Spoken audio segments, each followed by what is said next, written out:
La semaine dernière, j'ai repris le tournage sur le Tour de Potier après plusieurs semaines de pause. C'est là que j'ai tourné cette vidéo où j'explique comment faire pour avoir l'air d'un pro quand on n'est pas un pro. Bonjour et bienvenue à l'atelier Pas Pareil. Aujourd'hui, on va parler routine, répétition, mémoire corporelle et nouvelles dimensions. La semaine dernière, donc, je reprenais le tournage et comme à chaque fois que je fais une interruption un peu longue, la reprise est délicate. Avant de repasser à l'action, j'ai beaucoup procrastiné. Je sais pourquoi je procrastine dans ces cas-là. J'ai peur de ne pas y arriver. J'ai peur de ne plus y arriver. De ne plus savoir faire ce que je savais faire avant d'arrêter. Alors au lieu d'affronter ces émotions désagréables qui accompagnent le constat d'avoir régressé, je trouve un tas de trucs à faire super urgents, comme par exemple regarder une série télé en version originale pour apprendre l'anglais ou regarder des vidéos pédagogiques sur YouTube.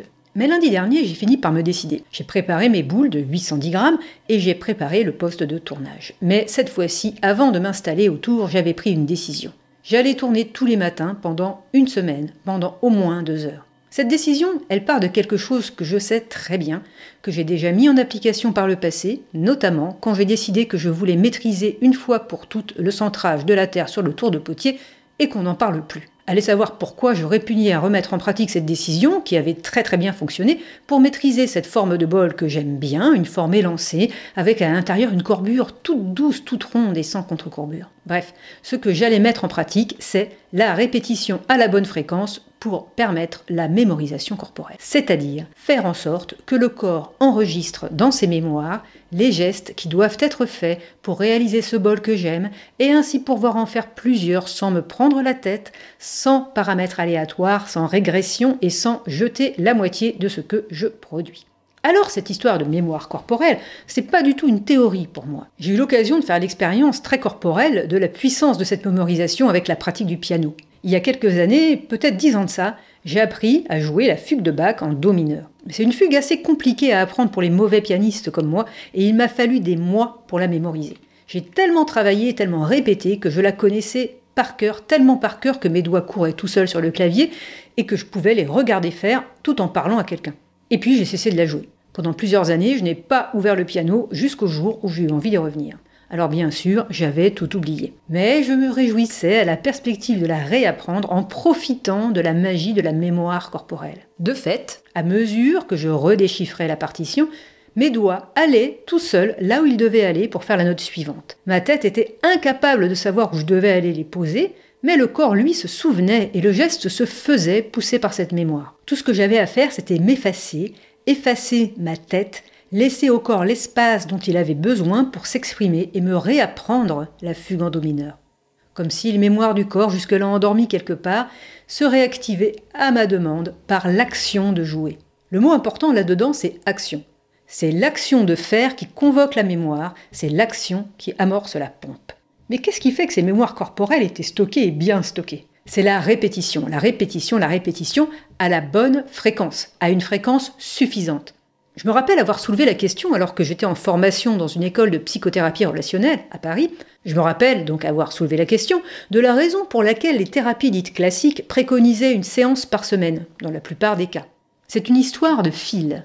En thérapie, on s'exprime et ce faisant, on tire un fil qui finira par faire remonter des choses jusque-là inconscientes qui, mises en lumière, aideront à mieux comprendre nos fonctionnements.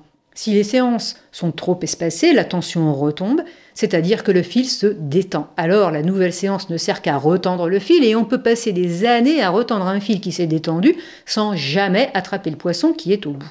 L'apprentissage, c'est la même chose. Si vous attendez trop entre 2 séances d'apprentissage de centrage de la Terre, par exemple, le fil se sera détendu, le corps aura oublié ce qu'il avait appris la fois précédente et vous repartirez de zéro à chaque fois, donc ça ne mémorise pas. Ça n'imprime pas et vous stagnez. En espaçant trop les sessions, vous redébroussaillez toujours la même partie du chemin parce que la végétation a eu le temps de le reboucher. L'apprentissage, c'est finalement une sorte de gravure qui se fait en plusieurs passes. Il faut faire et refaire le sillon comme on crée un chemin dans la forêt en passant et repassant jusqu'à ce que le terrain soit suffisamment damé pour que la végétation n'y repousse plus. Et ce qui est merveilleux, c'est que la répétition n'a pas que cette vertu de permettre au corps d'apprendre. Au-delà de l'apprentissage, la répétition vous fait entrer dans une nouvelle dimension. Je me suis longtemps demandé ce que j'admirais le plus chez les grands maîtres qui travaillent de leurs mains et qui chaque jour travaillent et répètent les mêmes gestes jusqu'à un niveau de maîtrise que je ne saurais même pas concevoir. Ce que j'admire le plus, c'est l'oubli de soi au profit de l'action. Et c'est précisément ce que permet la répétition. Répéter, c'est déposer mon orgueil et me mettre en action. C'est me donner moins d'importance que ce que je fais. C'est me consacrer tout entière à la réalisation d'une forme, aussi simple soit-elle. En faire quelque chose de beau par la présence et le soin que je lui consacre. C'est laisser faire mes mains. C'est les regarder faire. C'est m'émerveiller de ce dont elles sont capables. C'est leur laisser la place au corps qui travaille de lui-même.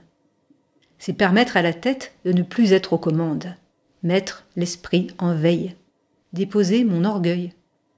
C'est me mettre au service d'une forme qui n'a rien d'exceptionnel, simplement répéter ce que je sais faire et le faire toujours aussi bien. Et par cette humilité, accéder à une nouvelle dimension, celle où l'on respire la merveilleuse sensation de n'être personne.